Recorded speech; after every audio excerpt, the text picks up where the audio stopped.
창세기 28장 10절로 16절까지 말씀 보겠습니다. 제가 봉독하겠습니다.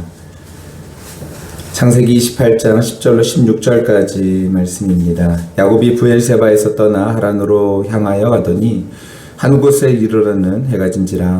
거기서 유숙하려고 그곳에 한 돌을 가져다가 베개로 삼고 거기에 누워 자더니 꿈에 본즉 사닥다리가 땅 위에 서 있는데 그 꼭대기가 하늘에 닿았고 또 본즉 하나님의 사자들이 그 위에서 오르락 내리락 하고 또 본즉 여호와께서 그 위에 서서 이르시되 나는 여호와니 너의 조상 너의 조부 아브라함의 하나님이요 이삭의 하나님이라.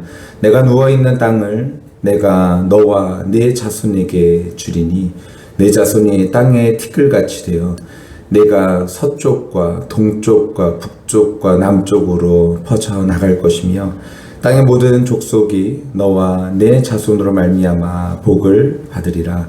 내가 너와 함께 있어 내가 어디로 가든지 너를 지키며 너를 이끌어 이 땅으로 돌아오게 할지라. 내가 내게 허락한 것을 다 이루기까지 너를 떠나지 아니하리라 하신지라. 야곱이 잠이 깨어 이르되 여호와께서 과연 여기 계시거늘 내가 알지 못하였도다. 아멘. 자리에 앉도록 하겠습니다.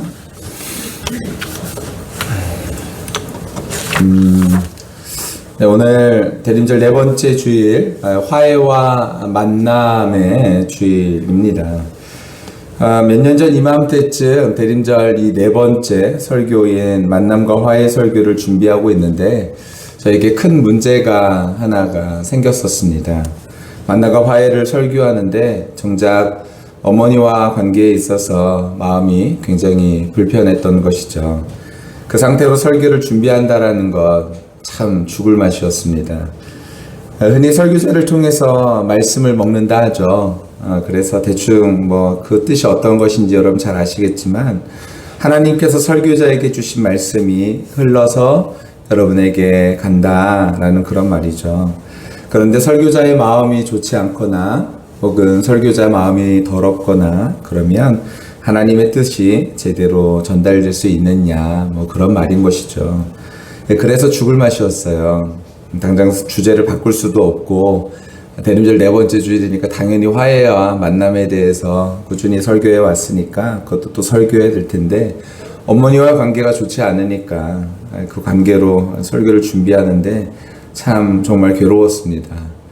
그냥 예배를 위해서라도 어머니께 용서를 구해야 될까 이런 생각도 했고 그런 마음을 근데 먹었지만 사실 제 마음이 그게 잘 되지 않더라고요. 그래서 허락되지 않아서 도저히 안 되겠어 가지고 모르겠다 그냥 이번에는 그냥 해야지 라는 마음까지도 먹었습니다. 그러면서 스스로 뭐라고 생각했냐면요, 그래 나도 지키는 거 다 지키면서 설교하는 거 아니니까 노력해 보자 라는 그 정도 선에서 만남과 화해에 대해서 한번 얘기하자. 그냥 설교 그 정도로 해야겠다. 내 마음이 너무 힘들어서 안 되겠다. 그런 마음을 가지고 설교를 준비했어요. 그런데 그렇게 준비하고 있는데 밥이 넘어가겠습니까? 밑에 내려가고 싶지도 않아서 밥을 먹지 않고 설교를 준비하고 있는데 아내가 방으로 밥을 갖다 줬어요. 조금만 먹어 그러면서 갖다 줬는데 김치찌개였어요. 근데 아내는 김치찌개에다가 돼지고기를 잘 안 넣거든요. 제 아내가 물에 빠진 고기 진짜 안 좋아합니다. 그래서 김치찌개에다가 돼지고기 잘 안 넣는데 넣어도 아주 조금밖에 안 넣거든요. 아주 조금. 한번 따라해 보실래요? 조금. 진짜 조금밖에 안 넣어요. 그리고 제 아내는 그러죠. 엄청 많이 넣었어. 근데 보니까 김치찌개에 돼지고기가 많이 들어가 있어요. 저희 어머니가 끓인 게 분명해 보였습니다. 엄마가 끓이신 거야? 이렇게 물어봤더니 엄마가 아들 좋아하는 거 끓이셨네. 이렇게 얘기하고 아내가 내려가더라고요. 그래서 먹을 수가 없어가지고 그냥 들고선 1층 내려가서 먹어야지 생각하고선 이제 들고선 이제 내려갔어요. 근데 엄마가 주방에 계시더라고요. 시큰둥하게 제가 그거를 차려서 먹으면서 엄마한테 그랬어요. 엄마 맛있네요. 맛있어. 그랬더니 저희 엄마가 왜 웃냐? 그러시더라고요. 그래서 시큰둥 하시면서 저한테 제 아내한테 그렇게 얘기하시더라고요. 야, 어제 사온 그 장어 있던데 그 장어도 좀 내놓지. 이렇게 얘기하시더라고요. 다행이었어요. 그래도 화해 비스무리한 거를 하고 그리고 설교를 할 수 있어서 그 주에 그 마음이 조금, 그 주에 제가 이 얘기를 했었던 것 같아요. 참 제 마음이 그때 참 그랬었는데 그래도 화해 비스무리한 거를 해서 다행이었습니다. 영화 아바타라는 영화가 있어요. 근데 그 영화에서는요, 사랑한다라는 말이 없어요. 영어로 I love you잖아요. 근데 그 부족에서는 그게 실제로 있는 부족이거든요. 그걸 어떤 부족을 모티브로 삼아서 한 건데 그 부족은 I love you라는 말이 없대요. 대신 I see you, 내가 당신을 봅니다. 이 말이 당신을 사랑합니다 라는 말이래요. 그 나라에서는요, 아무리 내가 당신을 사랑합니다 라는 말을 듣고 싶어도요, 들을 수 있는 말은 I see you, 나는 당신을 봅니다, 이 말밖에 못 듣는 거죠. 어쩌면 우리 주변에 우리가 기다리는 나는 당신을 사랑합니다, 내가 당신을 용서합니다 라는 말, 우리는 이미 흔히 너무 많이 들어왔는지 모르겠어요. 그런데 내가 생각하는 그 I love you 라는 말이 아닌 I see you 라는 말로 우리가 듣고 있는지 모르겠습니다. 저희 아버지는 밥 먹었냐? 운전 조심히 해라. 옷은 따뜻하게 입고 다녀라. 이 말이 저를 사랑한다라는 말이죠. 이미 많이 말씀하셨는데 제가 느끼지 못하고 알지 못했을 뿐이다라는 것이에요. 우리는 어쩌면 우리 주변에 그런 말들을 기대하고 있는지 모르겠습니다. 하지만 우리가 이미 익히 들어왔는지 또 모르겠어요. 저와 우리 모두가 다시 오실 예수 그리스도를 기다리는 이 대림절에 먼저 우리의 마음 가운데 이미 들었는데도 불구하고 혹시 듣지 못했다고 생각했던 그 말이 있다면 우리 생각해보고 그 의미를 생각해보고 그리고 우리의 마음이 이 만남과 화해로 준비되어지는 귀한 시간이 되시기를 예수님의 이름으로 간절히 축원합니다. 왜 우리 믿음의 선진들은 대림절, 이 귀한 절기에 특별히 예수 그리스도의 초를 켜기 한 주 전에 왜 하필 만남과 화해라는 초를 켰을까냐라는 거예요. 우리의 마음이 하나님과 먼저 화해되고 그리고 또한 우리가 그렇게 화해된 우리의 마음이 이웃들과 더불어서 화해되기를 원하시는 그 하나님의 마음이 있는 건 아니겠습니까? 사실 저는요, 이 말씀을 전하는 자로서 어쩌면 축복의 자리가 되는지 모르겠습니다. 왜냐하면 말씀대로 그래도 살려고 애쓸 수밖에 없는 자리에 있는 것 같아요. 제 마음이 그런 일을 하지 않으면, 그렇게 하지 않으면 제 마음이 너무 괴로운 거. 그래서 이 괴로운 것이 또 티가 나는 거. 뭐 이런 거겠죠. 근데요, 우리 실패할 거 분명하고 앞으로 또 실패하겠지만 그래도 다시 우리에게 주어진 은혜의 기회를 선용하면서 우리 이 시간들을 보낼 수 있는, 이 한 주간을 보낼 수 있는 저와 우리 모두가 다 되시기를 예수님의 이름으로 간절히 축원합니다. 그렇습니다. 오늘 대림절 네 번째 주일입니다. 만남과 화해를 주제로 말씀을 나누려고 합니다. 만남과 화해하면 떠오르는 인물이 한 명 있죠. 바로 야곱과 에서 그 가정이 떠오릅니다. 그 가정은요, 굉장히 평범한 가정처럼 보이지만 그 평범했던 가정이 그 가정 안에서 있는 갈등, 이 갈등이 점차 증폭되어지는 과정. 그런데 그것을 하나님께서 회복하시는 그런 섭리, 은혜, 이런 것들을 살펴볼 수 있는 것이 바로 그 이야기인 거죠. 아버지 이삭의 사랑을 받고 자란 큰아들 에서, 반면에 어머니 리브가의 사랑을 받고 자란 야곱, 이 둘 사이의 갈등의 문제인 것이죠.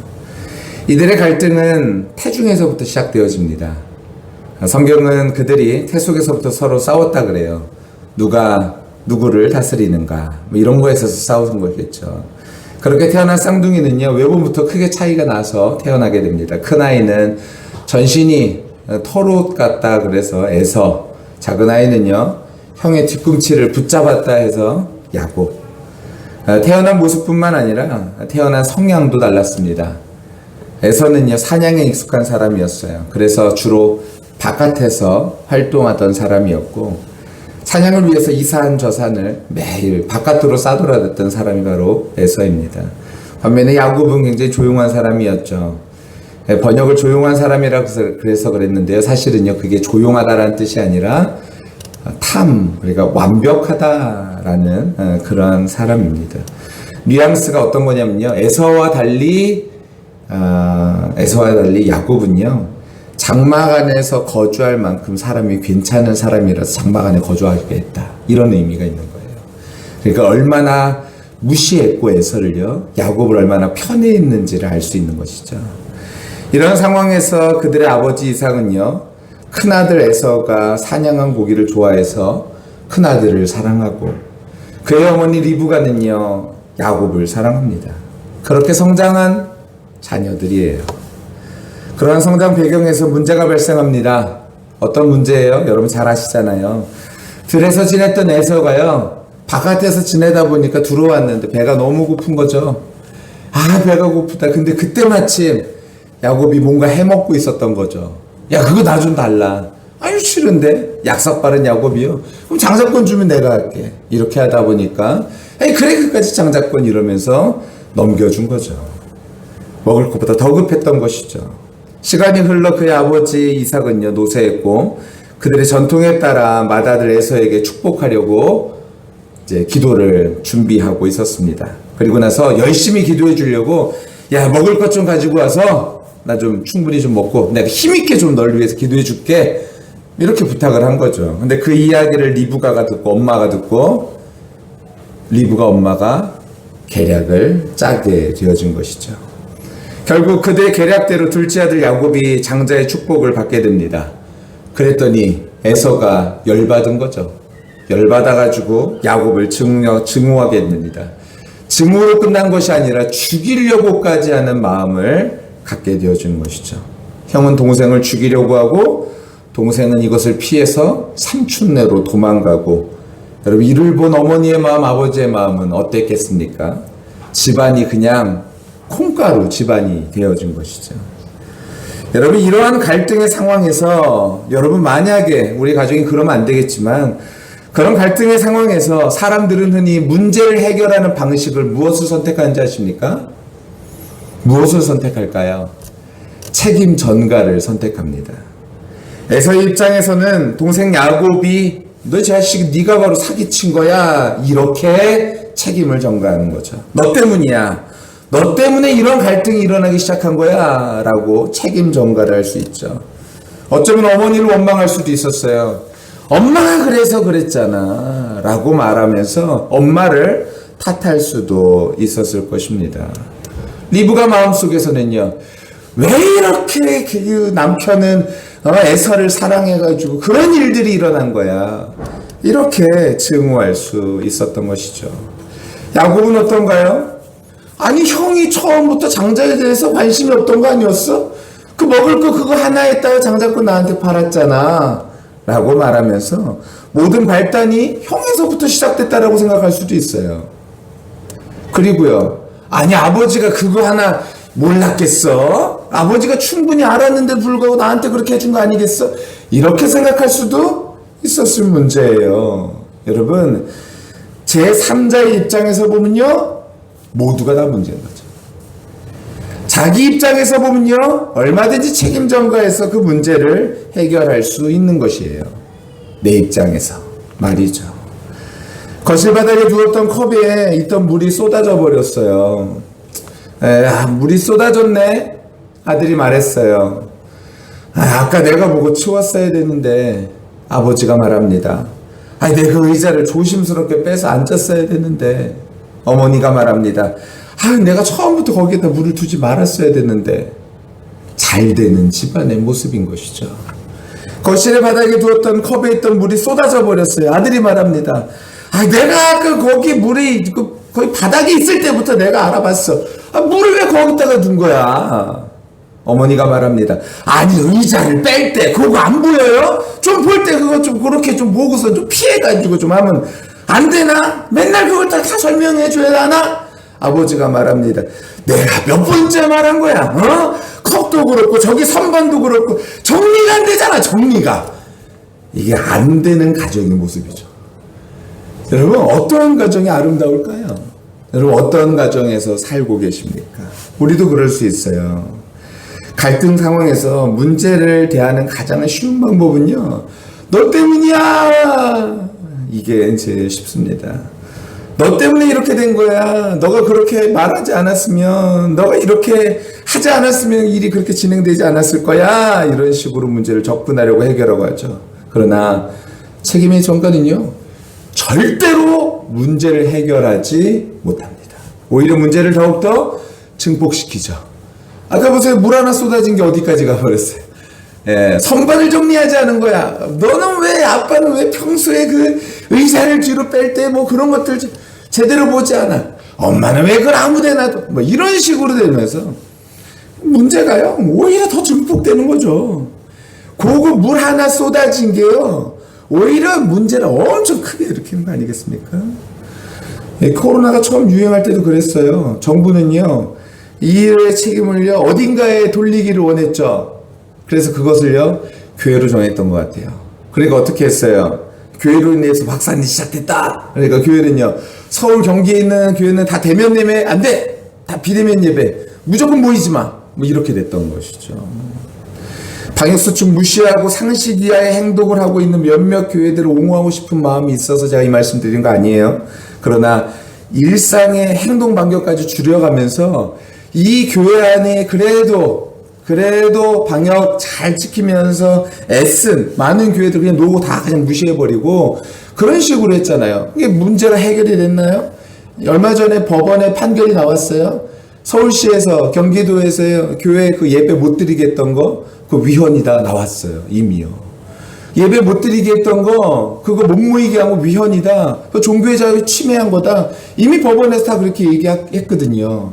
그러니까 이게 뭐예요? 책임 전가. 정부도 다 어떻게 하나요? 어떤 문제가 생기면요, 책임 전가. 누구에게 이슈를 덮게 하고, 이 사람의 문제, 누군가에게 문제, 이런 식으로 해서 문제를, 책임을 누구에게 돌리느냐. 이러니까 일이 끝나지가 않잖아요. 그렇죠? 여러분, 세상이 그래서 문제가 끝나지 않는 것입니다.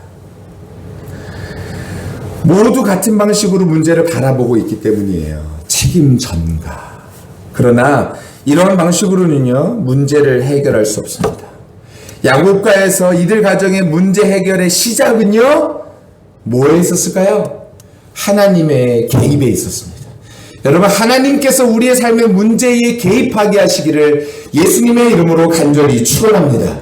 우리의 삶의 모든 문제들을요, 하나님께서 허락하시고 하나님께서 이루시도록 하나님께 맡겨드릴 수 있는 저와 우리 모두가 다 되시기를 간절히 축원합니다. 형을 떠나 그의 삼촌의 집으로 향하던 길에서 야곱은 그를 찾아오신 하나님을 만나게 됩니다.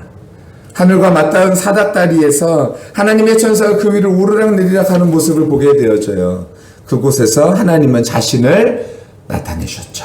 증조부 아브라함의 하나님, 그리고 아버지 이삭의 하나님, 그들에게 약속하셨던 언약의 하나님, 그 하나님께서 이제 그에게도 나타난 것입니다. 하나님께서 이들을 통해서 역사하실 일들을 보여주셨어요. 내가 너를 절대로 떠나지 않을 거야. 그랬더니 맨 마지막에 뭐라고 말해요? 야곱이요. 16절 말씀 우리 같이 한번 읽어볼까요? 16절 말씀입니다. 함께 읽습니다. 시작. 야곱이 잠이 깨어 이르되 여호와께서 과연 여기 계시거늘 내가 알지 못하였도다. 하나님께서 나와 진짜 어떻게 함께 하셨었구나. 근데 이게 몰랐던 거예요. 몰랐었는데 이제 알게 되는 거죠. 이게 바로 무엇이냐? 하나님을 보게 되는 것이에요.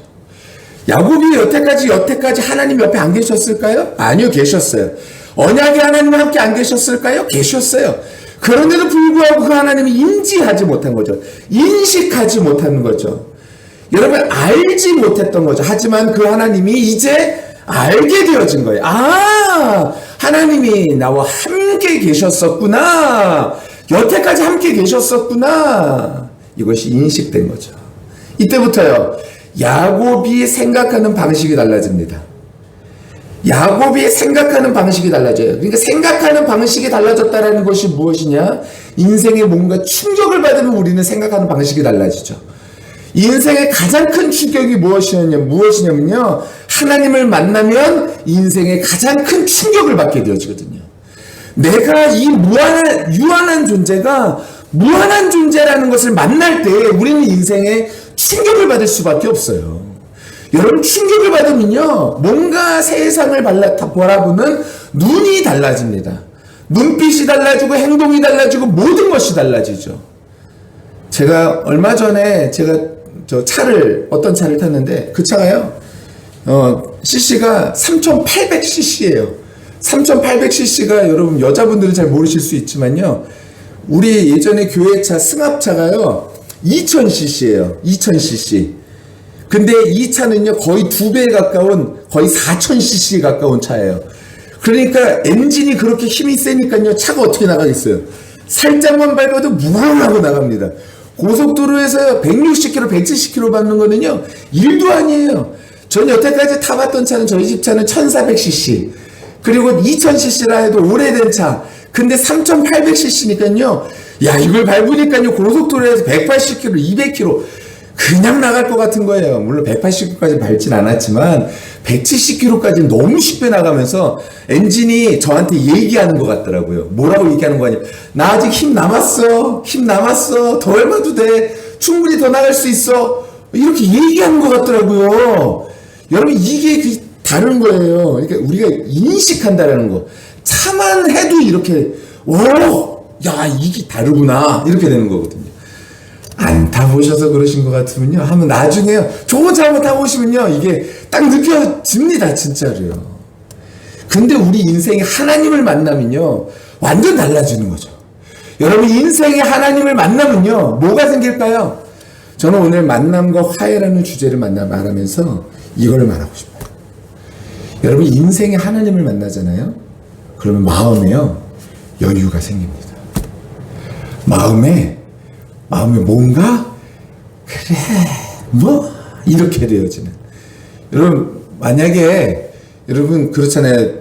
큰 돈이 만약에 딱 생겼다고 생각해 보세요. 큰 돈.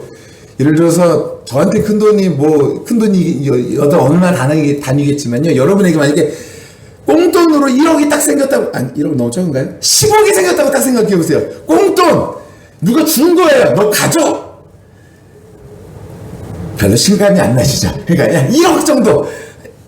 이것도 너무 적나? 5억 딱 퉁쳐서 5억이 딱 생겼어요. 여러분, 그럼요. 여러분, 누군가가 나에게요, 야, 나 좀 저번에 내가 전화가 왔어. 딱 전화가 왔어. 내가 저번에 너한테 5만 원 빚진 거 있잖아. 나 그거, 야, 내가 그거 좀 며칠이 걸릴 것 같은데, 미안한데 그거 한 며칠만 조금만 더. 이랬을 때 여러분 어떻게 하시겠어요? 패스! 그러죠? 뭐라 그래요? 야, 괜찮아. 안 갚아도 돼. 그냥 내가 너 그냥 올해 선물이라고 생각해? 이렇게 얘기할 거 아니에요? 아니에요? 그렇지 않아요. 우리의 마음이 그렇잖아요. 우리의 마음이 그래요. 우리가 하나님이라는 존재를 만나게 되면요, 우리의 마음속에 뭐가 생기느냐? 만남의 화해의 여유가 생겨지는 거죠. 그러니까 우리가 그렇잖아요. 우리가 예배 시간에요, 하나님 만나고 돌아가면 우리 마음이 어때요? 너무 기분이 좋은 거예요. 하나님을 만나고 돌아가면요, 기분이 좋죠. 그러니까 예배 가운데 하나님을 만난 사람과 만나지 못한 사람의 눈빛과 표정을 보면요, 야, 저 사람 오늘 하나님 경험했구나. 저 사람 오늘 하나님 경험하지 못했구나. 이걸 알게 되어지는 거예요. 경험하면요, 나가면서 마음에 여유가 생기죠. 마음에 푸근함이 생겨요. 근데도 불구하고 우리 마음속에요, 또다시 세상 가운데 어떤 일이 또 겹치잖아요. 우리 마음이 어떻게 돼요? 또 무너져 버려요. 여러분, 근데 저는 이것을요, 약발이라고 표현하고 싶잖아요. 기도의 약발이 아니라 진짜 하나님을 더 깊이 더 깊이 만나면요, 이게 어쩌면 이 약발이라고 표현하는 이 부분이요, 우리 인생을 흔들 수 있는 것이 점점점 더 무거운 것이 와도 우리를 흔들어도요, 흔들리지 않게 되는 줄 믿습니다. 여러분, 야곱이요, 삼촌 라반의 집에서 그 모든 일들을 견뎌낼 수 있었을까요? 어떻게 다시 형네 집에까지, 형에게까지 돌아갈 수 있었을까요?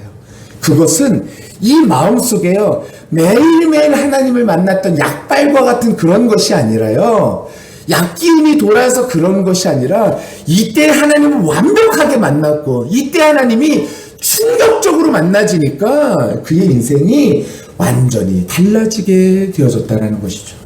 사랑하는 성도 여러분, 우리의 인생을 바꿀 수 있는 것은요, 우리의 인생의 문제를 해결할 수 있고 우리의 인생의 만남과 화해를 이룰 수 있는 길은요, 책임전과 세상의 방법, 그런 거에 없어요.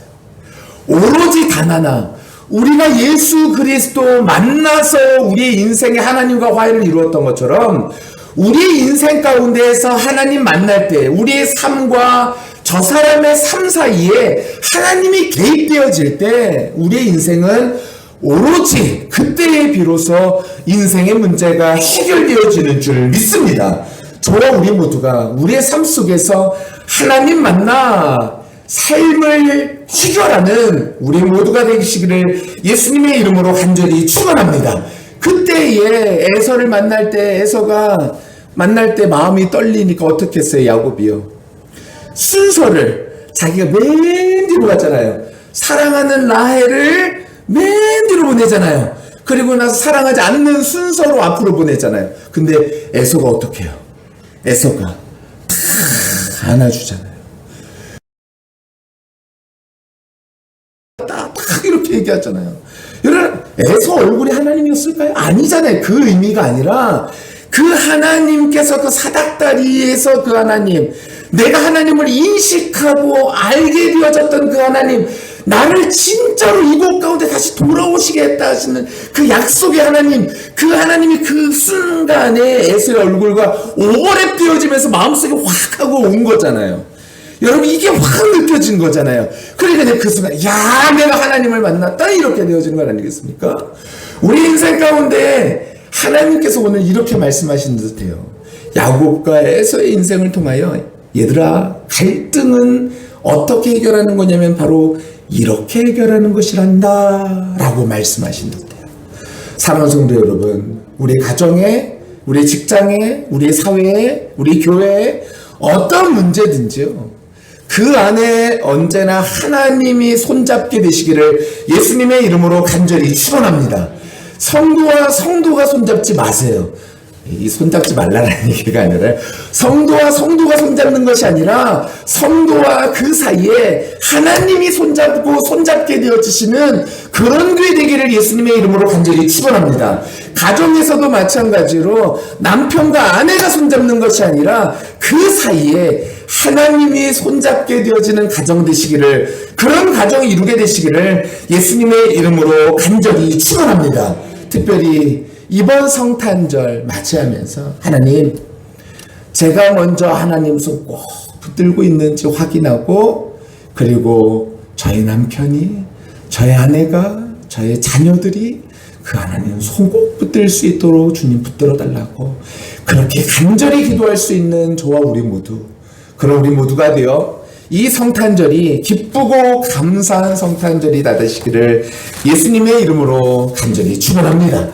예, 그런 가정 모두가 이루게 되시기를 정말로 예수님의 이름으로 간절히 축원합니다.